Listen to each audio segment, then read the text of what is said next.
এক ছিল ছোট্ট টুনি পাখি। টুনি তার ছানা বান্টিকে নিয়ে এই নতুন বাসায় থাকে। একদিন টুনি সকালে তার ছানাকে বলল, শোনো বান্টি, আমি বাইরে যাচ্ছি খাবার খুঁজতে। আমি না আসা পর্যন্ত তুমি কোথাও যাবে না, এখানেই থাকবে। ঠিক আছে মা, আমি এখানেই থাকবো, কোথাও যাব না। এই বলে টুনি ছানাকে একা রেখে বাইরে চলে গেল। বান্টি একটু ভয় আর একটু সাহস নিয়ে থাকলো।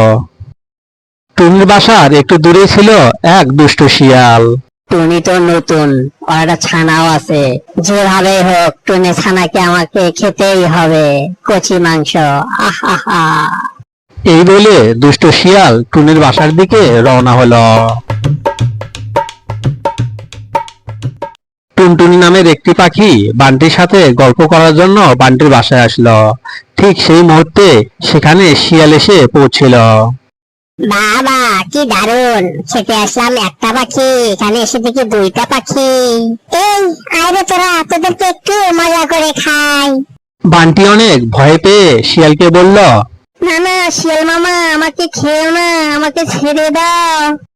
শিয়াল তখন একটু সুযোগ নিল। ঠিক আছে, আমি তোদেরকে ছেড়ে দিতে পারি। তোরা দুইজন তোদের বন্ধুদেরকে বল, তারা যেন এই চ্যানেলটিকে সাবস্ক্রাইব করে আর লাইক কমেন্ট করে, তাহলে আমি তোদেরকে ছেড়ে দেব। নতুন বন্ধুরা, তোমরা যদি চ্যানেলটিকে সাবস্ক্রাইব করো, একটি করে লাইক করো, তাহলে টুনি ছানা শিয়ালের হাত থেকে বেঁচে যাবে। তোমরাই পারো টুনি ছানা বান্টিকে বাঁচাতে। আর পুরাতন বন্ধুরা একটি করে লাইক করো, কমেন্ট করো। বন্ধুরা একটি কথাই মনে রাখবে, তোমরাই পারো আজকে টুনি ছানাকে বাঁচাতে।